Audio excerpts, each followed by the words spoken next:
नमस्कार स्टूडेंट्स, मैं मोनू भट्ट और आपका इस क्लास में स्वागत है।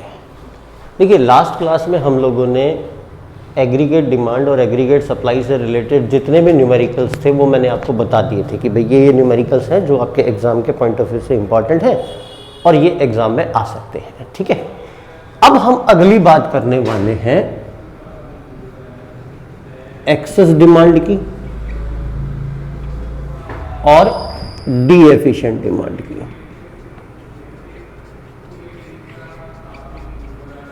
डिमांड, ठीक है, अगला चैप्टर हमारा, अगला टॉपिक हमारा है एक्सेस डिमांड और डी एफिशिएंट डिमांड। देखिए, इसको स्टार्ट करूं मैं उससे पहले एक बात आप बिल्कुल दिमाग में क्लियर बिठा लें कि एक्सेस डिमांड और डी एफिशिएंट डिमांड की प्रॉब्लम कब आती है? जब इकोनॉमी फुल एम्प्लॉयमेंट के लेवल पे पहुंच जाती है। ठीक है, इसका मतलब जब तक इकोनॉमी में फुल एम्प्लॉयमेंट की सिचुएशन नहीं आएगी तब तक इकोनॉमी न तो एक्सेस डिमांड की प्रॉब्लम जनरेट होगी न डी एफिशिएंट डिमांड की प्रॉब्लम जनरेट होने वाली है।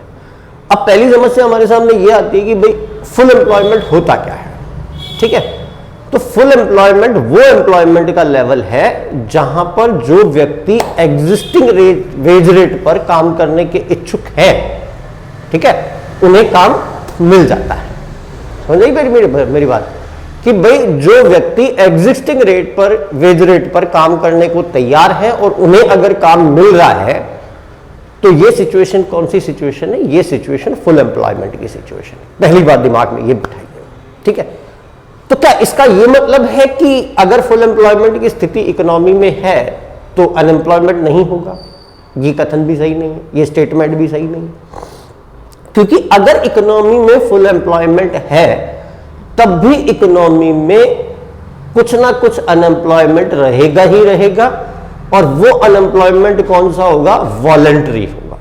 ठीक है, वॉलंटरी का मतलब इकोनॉमी में कुछ लोग ऐसे होंगे जो एग्जिस्टिंग वेज रेट पर काम करने को तैयार ही नहीं होंगे।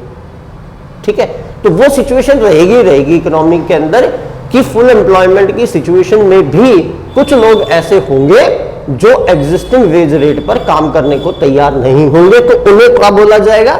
उन्हें वॉलंटरीली अनएम्प्लॉयड बोला जाएगा।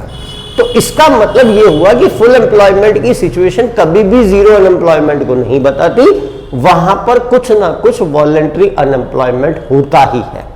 अब वो वॉलंटरी अनएम्प्लॉयमेंट दो कारणों से होता है। देखो, एक कारण तो ये कि कुछ लोग, उनके पास इतना रिसोर्सेस हैं कि उन्हें काम करने की जरूरत नहीं है। उन्हें लगता है कि भाई मुझे काम करने की जरूरत नहीं है, मेरे बापू ने मुझे इतना कमा के दे दिया है कि मैं सारी जिंदगी बापू भोजनालय में खाना खा सकता हूं। ठीक है, तो ये तो वो लोग हैं जिनके पास रिसोर्सेस की कोई कमी नहीं है, उन्हें लगता है, और वो सारी जिंदगी बिना काम करे निकाल सकते हैं।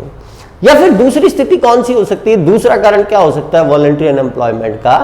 कि लोगों को, कुछ लोगों को यह लगता है कि भाई जो वेजेस उन्हें ऑफर किए जा रहे हैं वो वेजेस उनकी प्रोडक्टिविटी से क्या है? कम। ठीक है, कि भाई मान लिया मैं एक्सपेक्ट कर रहा हूं कि मेरी वेज रेट 20,000 रुपए महीना होनी चाहिए और मुझे ऑफर हो रहे 5,000 रुपए, बड़ंदे नहीं करूंगा काम, मैं मेरे घर पे ही रहूंगा। ठीक है, तो ये सिचुएशन इकोनॉमी में रहेगी। तो कभी भी फुल एम्प्लॉयमेंट का मतलब जीरो अनएम्प्लॉयमेंट नहीं होता है। ये बात आप बिल्कुल क्लियर कट दिमाग में बिठा लो। चलिए खैर, तो ये तो बात रही फुल एम्प्लॉयमेंट लेवल की। अब हम बात करते हैं एक्सेस डिमांड पे। डिमांड, ठीक है, तो एक सिंपल सी बात देखिए, जब इकोनॉमी में फुल एम्प्लॉयमेंट के लेवल से एग्रीगेट डिमांड का लेवल ऊपर चला जाता है तो ये सिचुएशन क्या कहलाती है? एक्सेस डिमांड की सिचुएशन कहलाती है। When the level of aggregate demand exceeds corresponding to the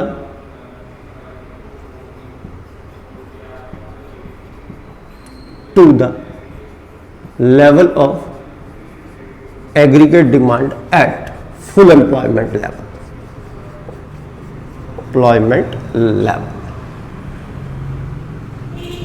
Then this situation is called access demand. ठीक है, कि जब इकोनॉमी में फुल एम्प्लॉयमेंट के लेवल से एग्रीगेट डिमांड का लेवल बढ़ जाता है, ठीक है, तो उस सिचुएशन को क्या कहा जाता है, एक्सेस डिमांड की सिचुएशन कहा जाता है। जैसे मैंने कहा ये सिचुएशन है, ये आपकी एग्रीगेट सप्लाई है, ठीक है,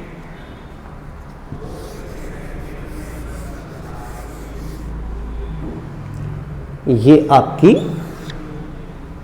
एग्रीगेट सप्लाई है और ये आपकी एग्रीगेट डिमांड है एट फुल एम्प्लॉयमेंट लेवल। ये इनकम का लेवल है YF, ठीक है।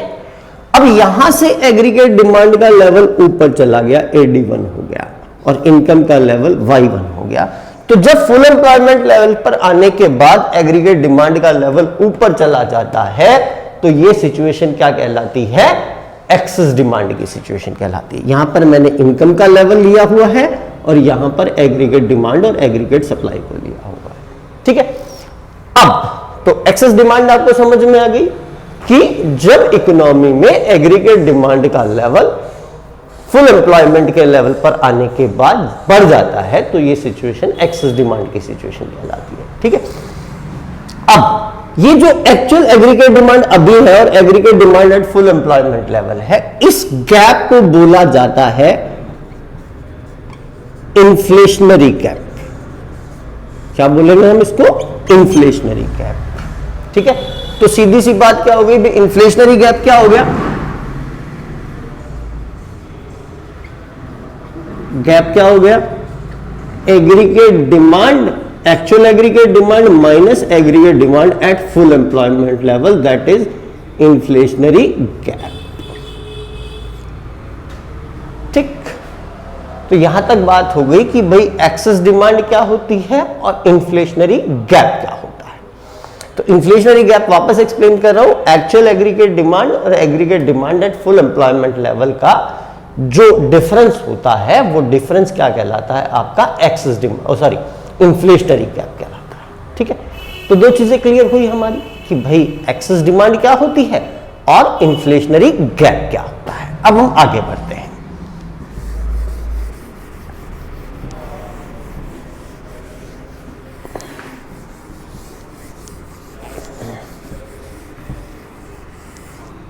अब बात हम करते हैं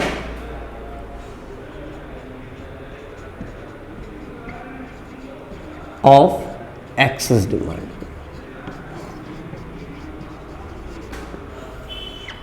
एक्सेस डिमांड के कॉन्सिक्वेंसेस क्या होते हैं, तो देखिए एक्सेस डिमांड कब होती है,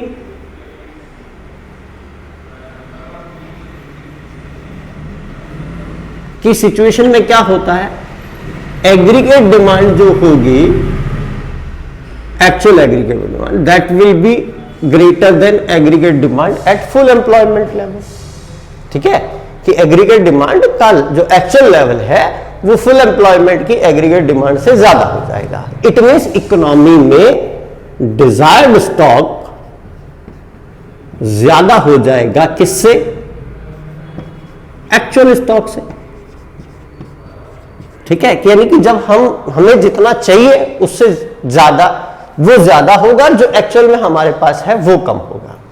लेकिन हमारी समस्या क्या है, हमारी समस्या ये है कि हम फुल एम्प्लॉयमेंट के लेवल पे जा चुके हैं, तो इसका मतलब अब इससे ज्यादा तो एम्प्लॉयमेंट बढ़ाना पॉसिबल है नहीं। तो लेकिन हमारी समस्या क्या रहेगी कि एम्प्लॉयमेंट का लेवल कांस्टेंट ही रहेगा, क्योंकि फुल एम्प्लॉयमेंट की सिचुएशन है, जितने लोग काम करना चाहते थे उतने लोगों को काम मिल चुका है, ठीक है। तो एम्प्लॉयमेंट का लेवल कांस्टेंट रहेगा। जब एम्प्लॉयमेंट का लेवल कांस्टेंट रहेगा तो आउटपुट का लेवल भी कांस्टेंट रहेगा, आउटपुट लेवल भी क्या रहेगा, कांस्टेंट रहेगा। लेकिन इनकम लेवल क्या हो जाएगा, वो बढ़ जाएगा, क्योंकि Y1 तक पहुंचा है, हमने डायग्राम से एक्सप्लेन किया था। तो जितना इनकम लेवल बढ़ेगा उतनी की उतनी इकोनॉमी में प्राइस लेवल क्या हो जाएगा, इंक्रीज हो जाएगा, दैट्स इट, ठीक है। तो ये कॉन्सिक्वेंसेस हो गए किसके, एक्सेस डिमांड के, कि एक्सेस डिमांड क्या है इन्फ्लेशनरी गैप, क्या है और एक्सेस डिमांड के कॉन्सिक्वेंसेस क्या होते हैं। यहां तक हमारी बात खत्म होती है। एक बार मैं वापस एक्सप्लेन कर रहा हूं। देखिए, जब एक्सेस डिमांड होगी तो एक्चुअल एग्रीगेट डिमांड का लेवल फुल एम्प्लॉयमेंट की एग्रीगेट डिमांड के लेवल से क्या हो जाएगा, ज्यादा हो जाएगा। इट मींस इकोनॉमी में डिजायर्ड स्टॉक ज्यादा हो जाएंगे और एक्चुअल स्टॉक कम हो जाएंगे।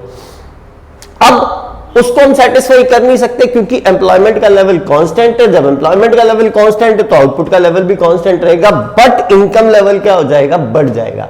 और जितना इनकम लेवल इकोनॉमी में बढ़ेगा उतना का उतना इकोनॉमी में क्या हो जाएगा, प्राइस लेवल भी इंक्रीज हो जाएगा। ठीक है, these are the consequences of excess demand. ठीक है, अब चलिए हम आगे बात करते हैं।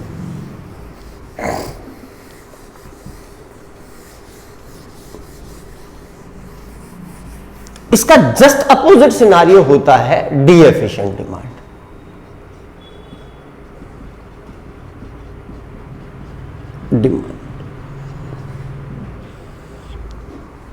ठीक है, डी एफिशिएंट डिमांड क्या होती है,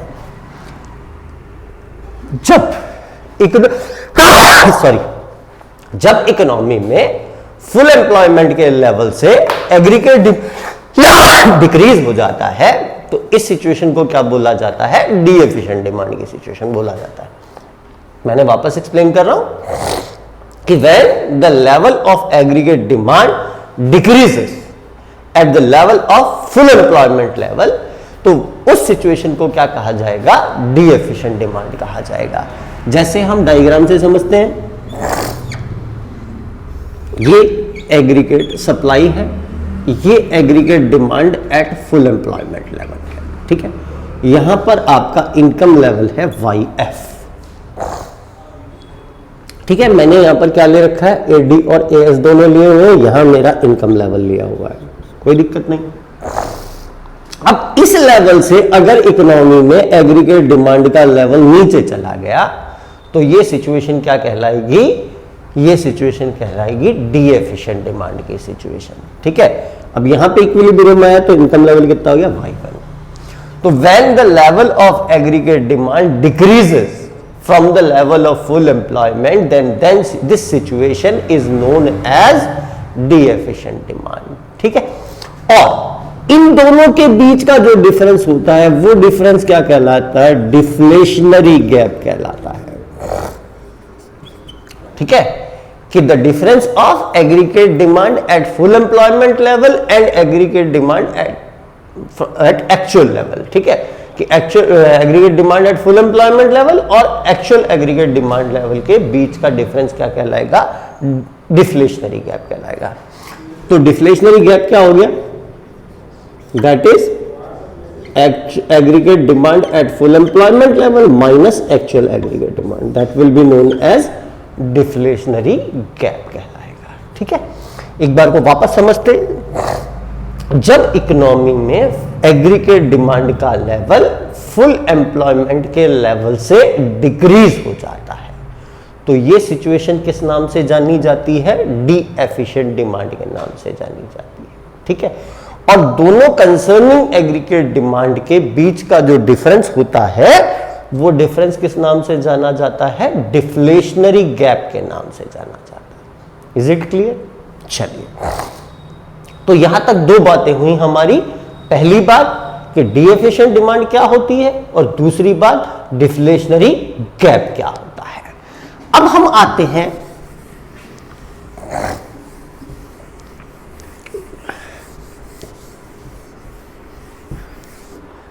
इसके कॉन्सिक्वेंसेस पर।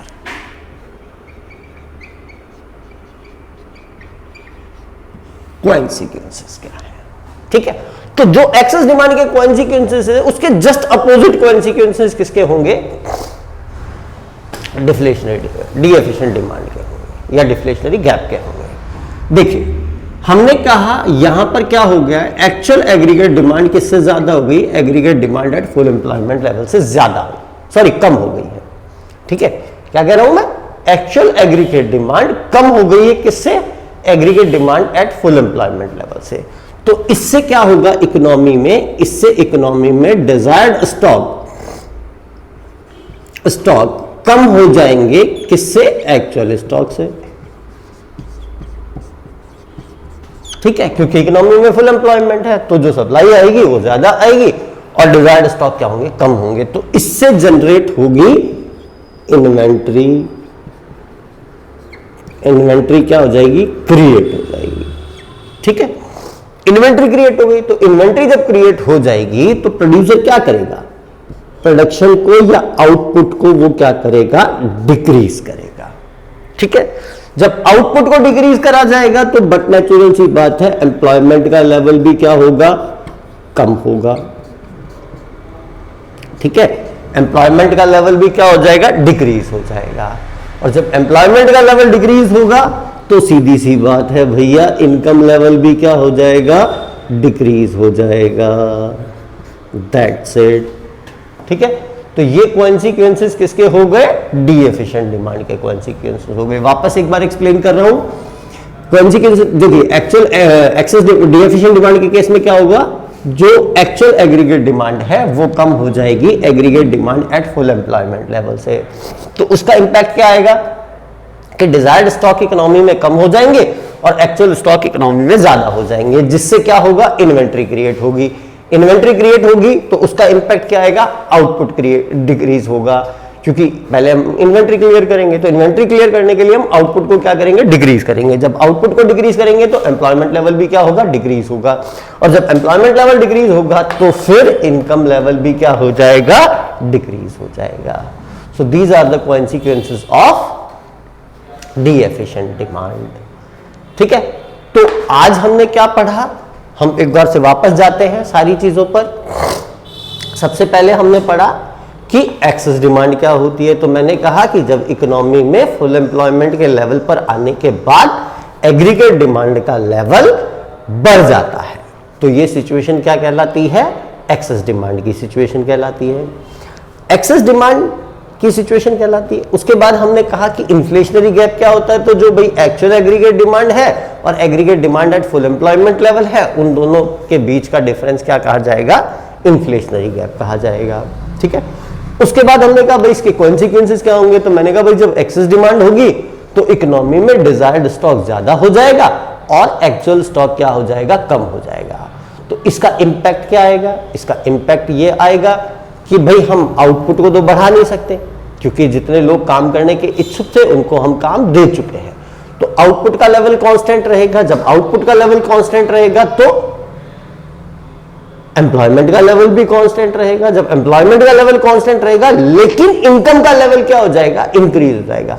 तो जितना इनकम लेवल इंक्रीज होगा उतना का उतना प्राइस लेवल क्या हो जाएगा? बढ़ जाएगा।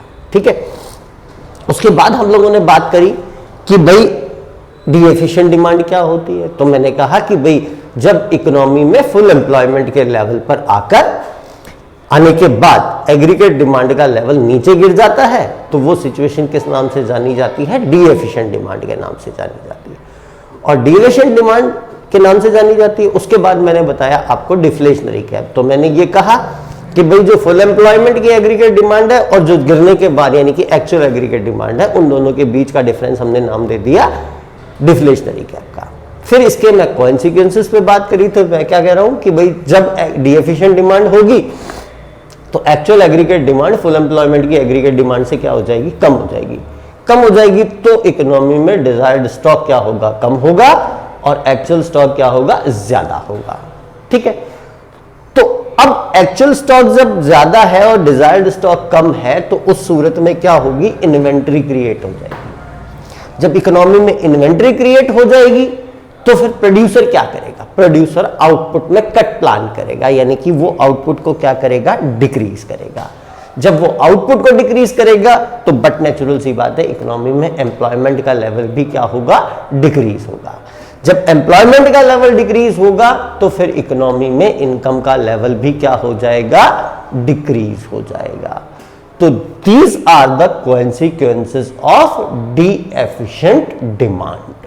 ठीक है, अगली क्लास जब हम लेंगे तो हम बात करेंगे कि एक्सेस डिमांड और डी एफिशिएंट डिमांड के कॉजेस क्या क्या होते हैं और इनको इकोनॉमी में कॉम्बैट करने के लिए कौन कौन से मेजर्स काम में लिए जाते हैं। तो हम दो मेजर्स की बात करेंगे।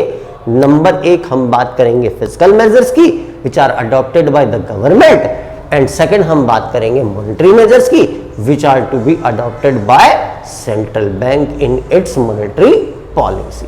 ठीक है, तो ये सारी चीजें आप लोग अच्छे से कर लीजिए। एक क्वेश्चन आता है इसमें से, जहां पे भी नहीं समझ आता है आप मेरे से डायरेक्ट कांटेक्ट कर लीजिए। Thank you very much.